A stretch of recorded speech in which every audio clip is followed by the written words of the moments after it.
This week on the Physio Foundations podcast, we've got part 2 of a discussion with physiotherapist and physiotherapy educator Pat Vallance. And in this episode, Pat and I were going to face some of our critics head on and answer their perennial question, why don't you guys teach them this stuff at university?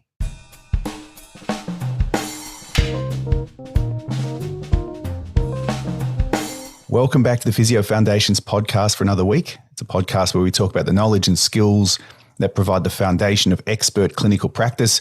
And once again, I'm joined by Monash University Physiotherapy Department physiotherapist and PhD student and educator Pat Vallance.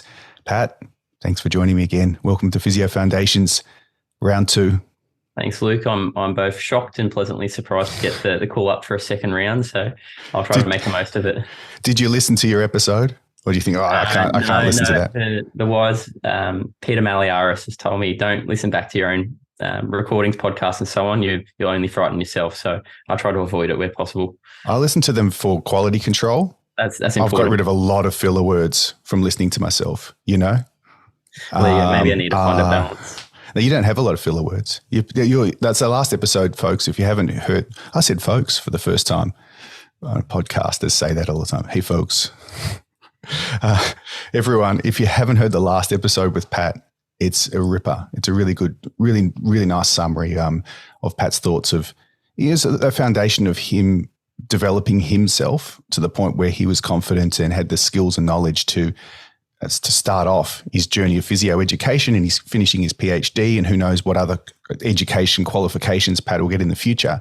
But it's sort of an origin foundation story. So we finished that episode with about 10 or 15 minutes of free talk, you and I, talking about this episode, talking about why don't you guys teach them this stuff in university? A question that you'll see on social media.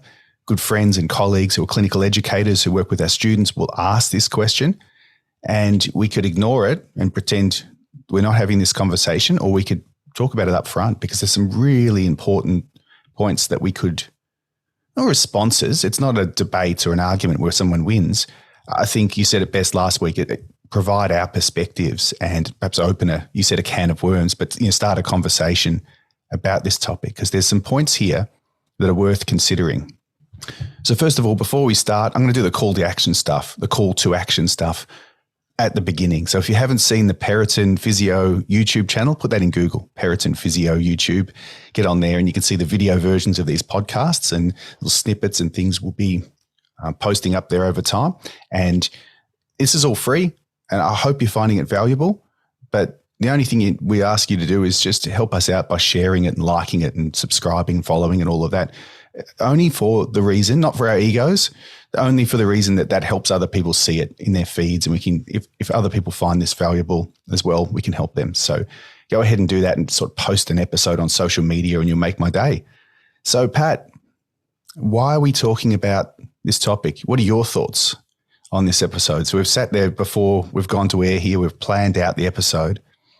What do you think we're really trying to do here talking about this topic? Yeah, I think it'd be good to give that big overview, that context of the why behind this episode, and that is, we, as you said earlier, we often see posts and social media and discussions taking place where, with good reasoning, clinicians are asking why something might not be covered in the physiotherapy course.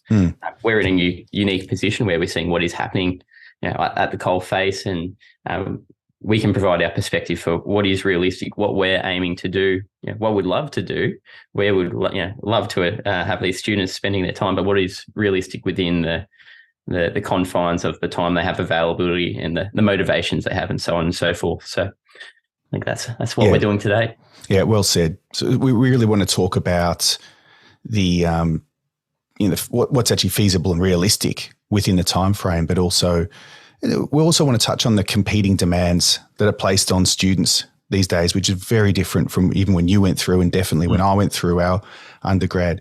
And we want to really meet in the middle and have greater understanding between students, educators, and the people in the middle. So clinical educators, clinicians who are working with our students, and everyone who's interested in physio education. So let's start with what you and I think the aims of entry to practice physiotherapy course are before we dive into what's taught and why things aren't taught. We really need to talk about the aims, what you're actually trying to achieve when you enroll as a student in a physio course, and what educators are trying to achieve, and people who design curriculum and courses, and then third parties, people who will look at competency thresholds and the standards that are needed to be a physio in a country, for example, everyone. So what are we trying to achieve, do you think? Yeah, I think if you, again, take that step back, I'm big about the big picture, and you look at the students coming in. So you look at when they're starting. So you've got this fresh crop of potentially pimply but fresh-faced students that have, some of them, absolutely no idea about the profession. At the start of the semester, first year, you say, who here's interacted with a physio before?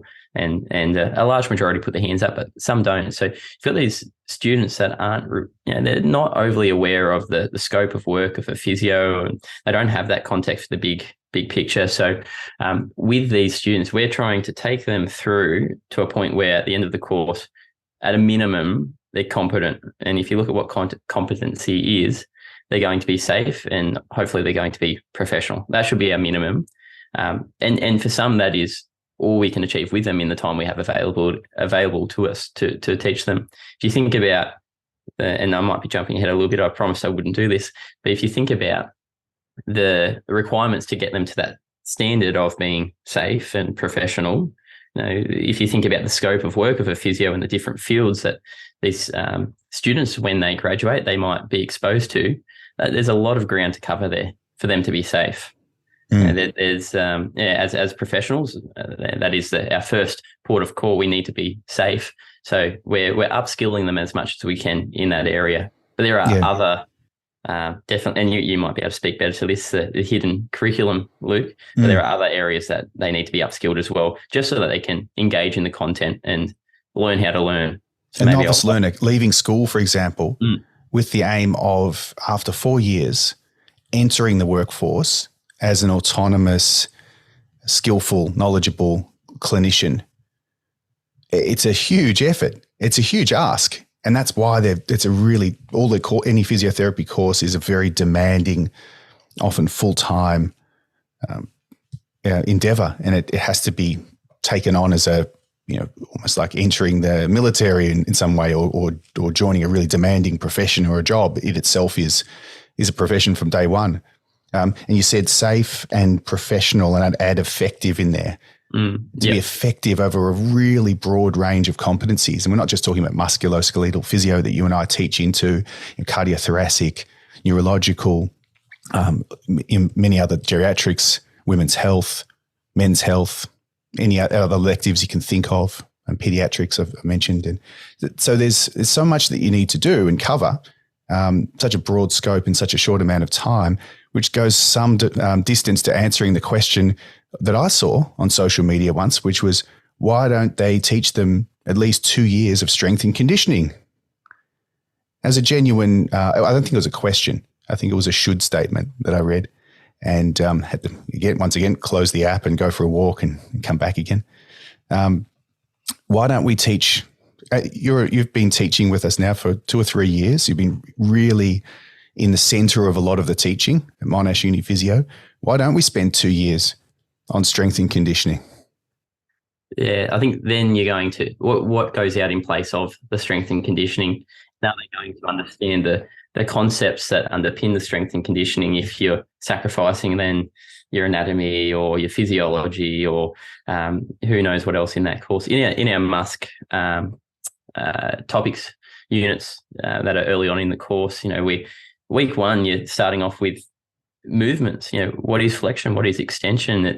There's so much that needs to be learned before you could really start to introduce that. Saying that, however, I think we do a good job of starting them on learning about strength and conditioning, in that we do introduce some components of strength and conditioning. It's a large focus of our interventions that we teach in the MUSC units. So part of maybe that comment is coming from just what the clinicians are seeing from particular students as they graduate and so on and so forth. maybe also maybe this particular individual might have graduated some time ago and might not be up to speed potentially with what's happening, which is why I think this is fantastic, the work you're doing, Luke, where you're really trying to pull back that curtain to be as transparent about what we're teaching as is possible, to provide that engagement and share that knowledge of, we're doing this, what do you think we could do better, and sharing hopefully through this episode what is feasible as well. And we do it in a two-way way, so we don't have to be just making statements and saying this is what you should be doing. We can ask questions as well. And it doesn't mean that we don't evolve with practice trends or with the evidence. It's just that you mentioned feasibility and the broad scope of a course. So and what goes in, when something goes in, it means something else has to come out again. And hopefully that very nice answer you gave just then could provide some insight into why there isn't 2 years of strength and conditioning in an undergraduate course, but at the same time, don't discount perhaps it's not 2 solid years of strength and conditioning, but you've got 2 in our 4-year undergraduate course, so 4 semesters, so 2 years before students or 2.5 years before students go on placement. And much of that is punctuated by the application of exercise principles, which include strength and conditioning principles within that. So there's a lot of learning by stealth that goes on. You may not be doing a strength and conditioning course, but you've got people like yourself, Dawson Kidgel, inputting into the courses, and you've got good, experts in these areas in lots of physiotherapy courses, and that's layered into all the other aspects of teaching that we do. So personal, professional development, developing reflection skills. You mentioned anatomy, physiology, research skills, evidence-based practice, and across all different regions and systems of the body. And that's why the students are so busy. And if you put something in, you need to take something out. So there's a value judgment that has to happen there, and a balance that goes on. That's a good point there, Luke. The fact that if you put something in, you have to take something out. Why couldn't you add on top of what we've got already? Is there? We're considering the demands that are placed on a student there already. I think it'd be one of the busier courses. By stretch, absolutely one of the busiest courses, and particularly in this day and age, often students do have part-time work to support themselves, and if they're in a large centre, maybe they're living away from home. It's going to be absolutely a trade-off there between surviving and learning, and we know when it comes down to it, they're going to take the option of surviving first. As we all would.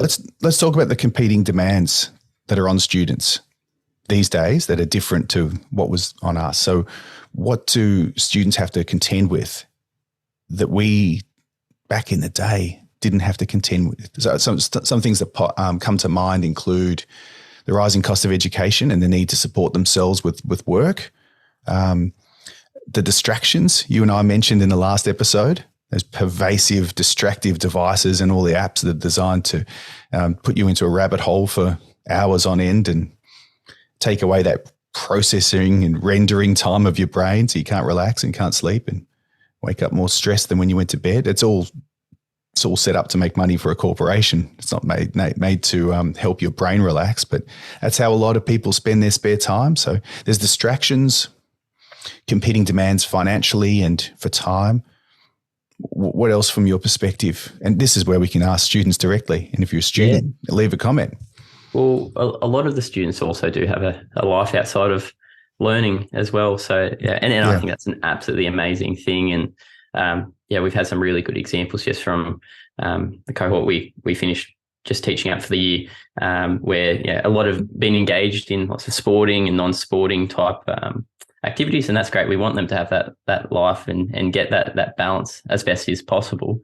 And I think as you just highlighted there, with financial constraints as well, heavy uni workload, we want them to have that balance. They're going to burn out otherwise, but I think it's really, really healthy for them to have a balance, and we encourage it. So, and I know that peers really enjoy hearing about each other's interests and sharing in their interests. So that's important too. And that's something that we really had a hard time with, being everyone, during those COVID-19 pandemic-related lockdowns where a lot of education went online, and at the last minute, emergency online delivery of content. It's amazing how everyone rallied during that time though as well. And the camaraderie when everyone came back together on campus, that was amazing. Yeah, there's certainly, no matter whether there's a pandemic going or not, which there still is, but whether the lockdowns are happening or not, there's still lots of competing demands and lots of pressure on people. So I think that's a really good point about having that life outside of study, and that's really important to remember. So let's go back to our question. Let's answer this question a bit more. We'll discuss it. Why don't you guys teach them this specific special interest area of mine for more or longer at university? What are some of the reasons, do you think, that that a student who meets a clinical educator on placement, or a graduate who then works with a more experienced clinician in a practice, in a mentoring role, or whoever it is, has given the impression that they weren't taught something in university, but potentially they weren't. Potentially this is a specific technique that you can't cover everything in a university course, and it's a postgraduate level skill, for example. It could be something that you were taught as well, and you have no recollection of. Might have been taught after the physio ball in first year. I don't know. What do you think? Yeah, could have been some potential. The first 6 weeks when they're learning how to learn, they're pivoting to that system, and they've gone from the high school system potentially if they knew out of if they've gone straight through without that gap year or without any other formal graduate level learning, and all of a sudden they've got to pivot to this system where the emphasis is on the individual, the responsibility is on the individual to uptake information. It is a hard start, isn't it? Yeah. Going from the style of learning in high school to a full-time course with adult learning, completely different focus. The focus in high school is all on performance and marks, and everyone's in on it. And you're trying to get your marks and get your score. And then suddenly you're told in university to stop focusing on assessments and start focusing on the process and the learning, because this is lifelong learning. And it's easy to say, and it's hard for some students to do, but yeah, no, so that's probably one reason why. Another might be just where, with what we've highlighted already about we focus on competency. It might be that the responsibility of learning certain skills is beyond the graduate course, so beyond, say, the Bachelor of Physio or so on and so forth, and instead it's the responsibility falls on, say, the industry, the workplace that the physio is working in upon graduation, and as they start to find their own interest areas. So it might be that it's not appropriate to spend 2 semesters on strength and conditioning, where some therapists, physiotherapists on graduation aren't going to be in a field where they're utilising that. We know the scope of a physio is so broad. Instead, it might be that if the physio finds a really good mentor on graduating or as they're developing as a therapist, they can then spend that time and seek out opportunity. It might be a master's, or it might be something a little bit less formal, some professional development in that area. So we know that learning isn't just within our course, but we should always be learning across our careers. So there's a shared responsibility in educating therapists between the university, but also the industry as a whole. So and I think the industry does that fantastically. I know in all of my interactions in being a clinician, I've had great mentors throughout, and I've really enjoyed opportunity to learn from those mentors. And I know as well as a profession, particularly here in Australia, I can't speak to the other countries, and I've only practiced in Australia, but we've got a really good system here to upskill in other areas. So recognising where these skill sets might be quite niche, specialist, and knowing that there is capacity to continue learning in those areas and upskilling in those areas beyond the course. Oh, look, this is why you're here, Pat. You've said it so well. You've really summarised that quite well, better than I ever could. So there's some specific things that everyone would like to do more. Everyone would like to know their anatomy perfectly, their physiology, their musculoskeletal skills, know all of their cardiothoracic knowledge and skills, and have their clinical communication to a high level, and do all of that within a couple of years. But a point you made earlier was that it takes time to develop these skills. And so we've got a new grad. When I say we, Susanna and I, Susanna behind the scenes and me hosting this podcast, I have a new grad series on here that I'm hoping to develop over the years. We're going to interview lots and lots of new grads, like Jacob Waller and Brian Kim have been on there already. There'll be others around the corner, getting their perspectives on what they're doing in the couple of years since graduating. And it's always, exactly as you're saying before, it's always a process of going out there and learning and applying things. And you don't have to be at this top level of competency, a master's level of competency after learning things for a short amount of time as a novice learner. I think if we go back to your very first point, the aim of your physiotherapy course is to be safe, be professional, so you can become a professional, and be competent, so you can help people. And there's always something you can do for everybody. I remember seeing as a physio, seeing an orthopedic surgeon, and I think either they were on my list for tomorrow or I'd seen them once and I was seeing them again. And I mentioned it to Susanna. I said, orthopedic surgeon, how can I help? So this person, I think it was for an orthopedic condition. And I did ask her, why do you reckon they're seeing me? It's a funny question. Don't they know more than me? She said, you can always help someone. No matter who that person is, you can always help them. And it's often just by listening. I thought that was really powerful. Absolutely. Well, what you've done really well there, Pat, is you've covered a lot of our brainstorming points that we went through before the episode started. So to answer this question, it's a bit of a summary of what we were talking about before and what you've just said. To answer the question, why don't you guys teach them this at university? Number one, often we do, but whether it's taught to a master level or not, and whether the learner is able to apply it as best as they will when they're an expert is another matter. And you mentioned the small sample bias potentially of the individual students or the grads that you meet. And then you talked about the broad scope of an entry to practice course. And the fact is that you have to be spread thin really across lots of competencies and lots of knowledge and skills. And we talked about once you graduate, the learning doesn't stop, and the role of postgrad learning and mentorship within the work environment. What about that one? Why don't we just focus on that one a little bit more? When you were a graduate, what mentorship did you seek to further develop and apply those foundational knowledge and skills that you learned in uni? What was the role of mentoring for you in getting from a student or graduate level to a more advanced level? I think a lot of it early on for myself was the soundboarding, checking my reasoning, my I guess my diagnosis, my treatment, how I was interpreting the person in front of me, having someone more senior with more experience to double check that. I think a lot of the struggles of new graduate physiotherapists are that.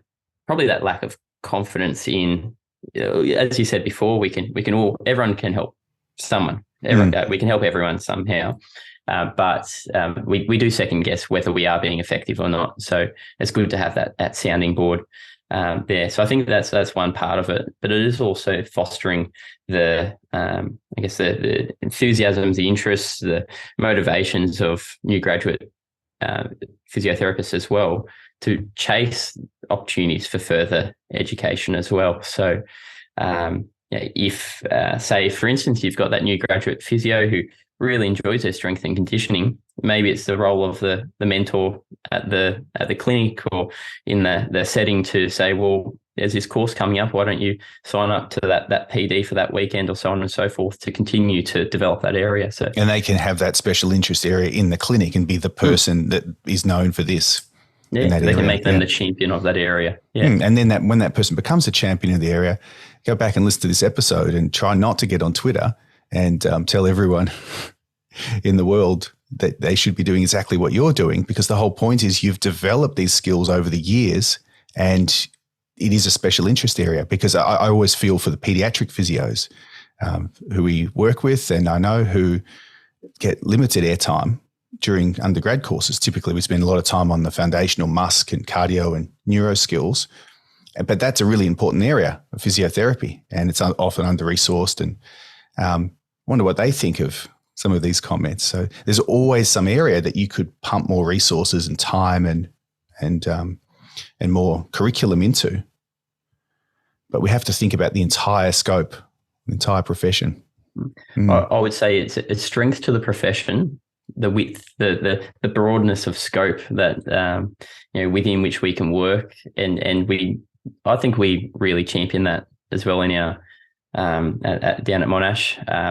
We try to highlight the different areas in which a physio could work. It is absolutely a challenge. One of the main challenges to educating these fresh-faced students to get to the end and try to be effective across as many of those scopes across the scope of physiotherapy as is possible.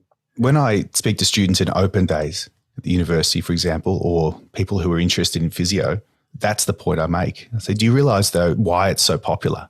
And often the questions are, well, it's popular because people want to do it, and there's not really a good answer for that. It's popular because when you finish, you have a job. Now, if we can talk about the challenges that we face as a profession, and workforce changes, and potentially you may not have the job that you thought you were going to get as a new grad, and there's more jobs than ever in the profession, and you have a job and you have a title, you've got people know what you do, but it's also what you said, you can really go anywhere. You can travel. Now borders are open again, and you can work in all these different fields. Once you meet a physio who's 5, 10, 15, 20 years out of university, ask them how many different jobs they've had and how many different fields they've worked in. And it's really diverse just within one person's career. And that's not seen by an employer or by anyone really as a problem. It means you've diversified and you've got diverse skills. You've worked in public, private, you might have worked with different populations and traveled around, and just adds to your wisdom and your experience. And then you can take that back into an education role, or like you're doing in your PhD, and apply those skills into research.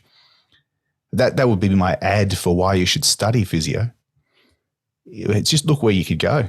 And it's really fun. It's a really good career.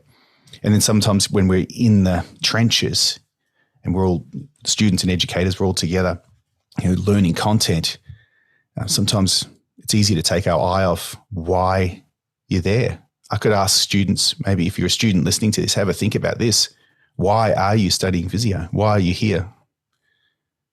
Because you should have a good answer to that. It doesn't have to be solid answer yet. First year, you don't know yet. That's okay, but keep thinking about that. Keep thinking about why you're here, because I've got lots of positive answers to that question. It's been an amazing career for me. I'm so glad I did it. It's all I wanted to do, actually. It's from about year 9 of school onwards.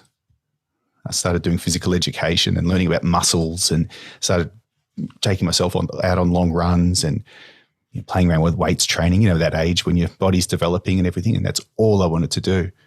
If you're in first or second year physio and you're not really sure why you're there, no judgment, just worth thinking about though. Keep going back to why you're here, because I think there's a lot of good reasons to be doing it, and it's worth it. It's tough. You're studying and you've got competing demands on your time and finances and everything else. And you might think, oh, is it worth it? Yes, it is. But that's my opinion.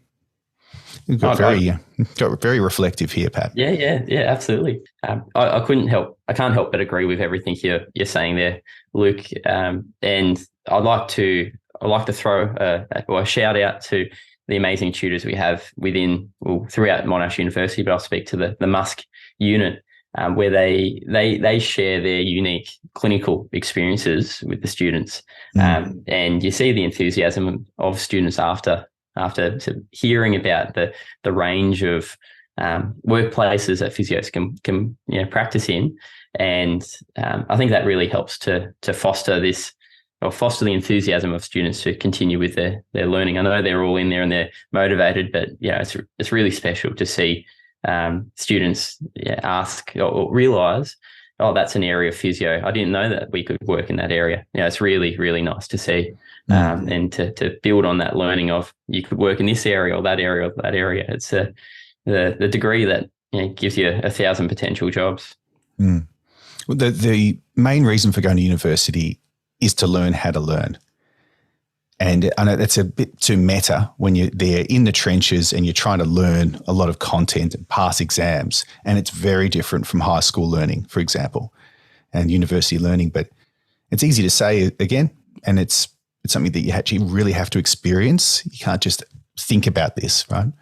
You have to actually experience it. But the whole point of going to university is to learn how to learn, and then you can apply that across your life. Because what's the point in learning a bunch of content now that's correct now, and it's the best attempt at summarizing the evidence and the best practice methods now, if you're not able to reflect on what you're doing as you go along and learn. So we've had a few episodes here on the podcast where I've talked to people about their methods for keeping themselves up to date and mentoring and lifelong learning. That's been really good. So listeners can go back and find those.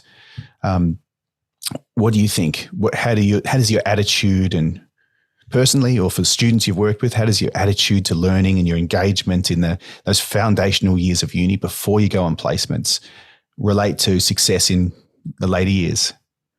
Yeah, I think what came to mind just as you're saying that was it's often the subjects that you look at before you start and you go, oh, bummer, that's not going to be too fun. It's not your prac musk or the real hard hitters. Often it is more the personal skill development subjects that are actually more important, you could argue, and that you are learning to, like you say, reflect. If you can't take that step back, think, absorb information, appraise it, and make a decision based on it, you're probably not going to be a great therapist or a therapist that achieves best outcomes for the patients. Well, that was one of your skills. That was your second practice point, was critical thinking in the last episode, wasn't it? And reflection. Yeah. Yes. Yeah. And I think, it's absolutely crucial that is developed, in that you might get through the course, you might have a mark of 50 or 60%, 70% even for certain subjects. And that's not uncommon. We don't see students getting 100% across the board. So you're not going to get all the information that we're trying to deliver. And we've already highlighted the fact that we try to pack in as much as we can just so these students can be safe, professional and effective. So if they're 50% there, if they know how to then go out and build on their knowledge through the skills we teach them, then they can make up that difference and go beyond that. So I couldn't agree more that probably the most important thing they can come out of a course with is the capacity to continue learning and know how to learn. And then your other point was, in the last episode, was communication skills and interpersonal skills. So you may not, it's not about getting 100% on assessments in university like it is in school. Let's be honest. If you want to get into a course that has a really high entrance rank, that's the game, and everyone's in on it. The teachers, the parents, the students, and you study for assessments, which is a bit sad, but it's necessary because of the way it's set up. But then if you want to be successful in your life in university, in a way you have to let go of the personal attachment to grades and GPA, which just don't matter as much as you think they do. They really don't really come into anything. I guess I used my GPA when I applied for my PhD. I guess in some jobs they would look at that, but it's much more about the interview and the interpersonal skills. So the point you're making across these episodes is develop those skills outside of the critical thinking, interpersonal skills, communication skills, to, for want of a better word, to make up for any deficits in. So you say you got through a test on something important and you got your 55%, P's get degrees, great, right, you've passed. Doesn't mean that you're going to be an average clinician across your career if you have really strong reflective skills and critical thinking skills, good mentoring, you know how to find information, you're willing to look things up. You've got that conscientiousness. You want to be here. You want to be doing it. And that's come up a lot interviewing experts on the podcast already across this year, is people admitting, and they're comfortable admitting it because they're now successful, that I wasn't a good student in first year. Susanna's said it. I think a number of guests have said it. I didn't know it was going. I'll echo it. Yeah, me too. Yeah, so there you go. So it's not about remembering a whole bunch of stuff and being a gifted test taker and getting 100%. It's not about that. It's about safety, competence, professionalism, and your attitude to lifelong learning, right? He nodded. If you're listening to the podcast. For those listening, I'm nodding profusely. Yeah, no. If you're watching the YouTube version, you saw the nodding. If it's the podcast version. Watching will get that. Yeah. Nodded. No, you're spot on there. You're absolutely spot on. It's interesting as well in that. So we have certain subjects at different time points of the course. So say it's Musk Physio, that's first year for what we're taking them through at least. They go out on placement primarily third and fourth year. They might say you get through with a pass in first year, they go out on a Musk placement. If they're good learners, if they know how to learn, they're going to build on that skill set right there and then, aren't they? So they're going to bridge a lot of that gap right there and then, because they're going to be able to critically appraise what's happening around them and absorb the information that's most relevant. So I think that's where, again, we'll champion that idea of learning how to learn as being a primary outcome or a key outcome of a course like physiotherapy. I have an episode mapped out called Focus on the Learning, and it is the natural follow-up to this one. Do you want to be on that one as well? Yeah, sure. Sign me up. Currently, we're mid-December, early December, and when this one goes to this one will go to air in December, and that'll be 1 year of Physio Foundations. Oh, yeah. Very happy with that. I was planning for weekly episodes. It didn't happen every week in the second half of the year. That's fine. Yeah, I'll bring my popper, my sparklers. That's it. Yeah. We'll record part 3 with Pat Vallance, and we'll look at that. We'll look into focusing on the learning. So the topic there will be lifelong learning. So this is not just for students. This is for anybody who's interested in further developing on top of their foundational skills and personally, professionally developing themselves. So that'll be fun. Absolutely. No, that'd be great to join you for that. But thanks, Pat, for the 2 episodes you've done here. I have listened back to them. It wasn't just listening to myself to make sure I'm not doing filler words. I just fast forward myself sometimes. But I want to listen to it once when I edit it and trim it up and everything and publish it. And I went for a walk and I listened to it again. And the insights you had on there were really valuable. You're at an interesting stage because you've really just come into academia, into teaching, and you're still doing your PhD. You're still young, but you've got some wisdom in there. You're really good at listening to people and thinking about why you're doing things, and you're really good at reflection. And of course, you've got those interpersonal skills. So your point there, for a student who say you've got a 60% on an assessment you're studying at the moment, or you think back to your first and second year and think, I wasn't very strong at that. Perhaps to hit the nail on the head there, it's a lifelong learning process. Your next job is then to build on top of that foundation. I guess I'm talking about a growth mindset rather than a fixed mindset. It's really hopefully that inspires somebody. One personal example of that. When I was in my undergraduate, I think I got 50, 51, 52 in neuro, and I'm now doing my PhD in an area of brain science and pain and motor neuroscience. So, and I've always maintained that curiosity, and I was always very interested in. I just wasn't at that point in time very good at learning it. And then through the course, I had some great tutors, great educators that helped me learn how to learn, and I think that's been a strength that I'll continue to learn how to learn. I think we all continue to learn how to learn across our careers. We all work out better ways to absorb information and critically appraise. So it's definitely not a skill that's perfected, but I think just championing that idea. I really like that, Luke. I'm probably going to seal that and share that with students when we start at the start of next year, when we've got the fresh-faced students in. Learn how to learn. Let's all learn how to learn. That's what it's all about, isn't it? Well, If you want to connect with us, everyone, you know how to do that. What's your Twitter handle, Pat? Yeah, so I'm at Pat_Vallance. Yeah, so good luck spelling Vallance. Everyone gets it wrong. With a V, not a B. I'm not Pat Vallance. Not Pat Vallance. He's got no balance. Yeah. 2 L's. Like Holly Valiance with 2 L's. Excellent. No relation. I'm at Luke Periton, and we've also got Susanna and I at Periton Physio. So you can DM us or connect with us. Obviously, share the episode if you found it helpful.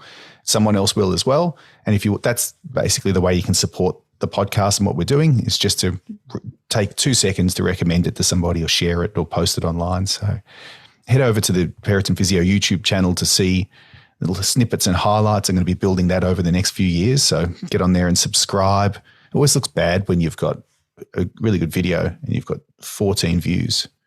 But the 14 people who have viewed it have found it really valuable. So I don't really care, to be honest. But get on there and just use it. If I'm going to bother putting it on there, go and use it. Yeah. If you get 1 view, I'm sure it'd be worthwhile to you. It's not about the number of people. It's about the value that the people doing it are getting. Yeah, and so everyone here, and also some shout outs since we're chatting freely here. There's some amazing global listenership going on. You can see it on the hosting app that I've got, and there's people all over the world. And maybe I'll get it out next time and read some countries out. But I think we've used up all our time here today, Pat. So anything final that you wanted to add on our topic? I guess very final comment would be you've suggested people get in contact. I'd second that. Absolutely get in contact. Part of the purpose of this episode was to open that discussion about what goes on in the physio course and why we go about it a certain way. Yeah, if you're on the other end, say you're a clinician and you're wanting to discuss that further, yeah, absolutely. Let's chat further. Let's get some nice positive lines of communication going. Let's not just throw darts at each other on social media. By the way, the public, everyone sees all of that. So we talked about professionalism today, and there's a big subcurrent of discussion on social media with people being upfront and pushing the envelope, and fine, but then it's got to be polite and professional and supportive and nurturing. Otherwise, you're bullying each other, and there's a lot of that type of conversation on there, push and shove.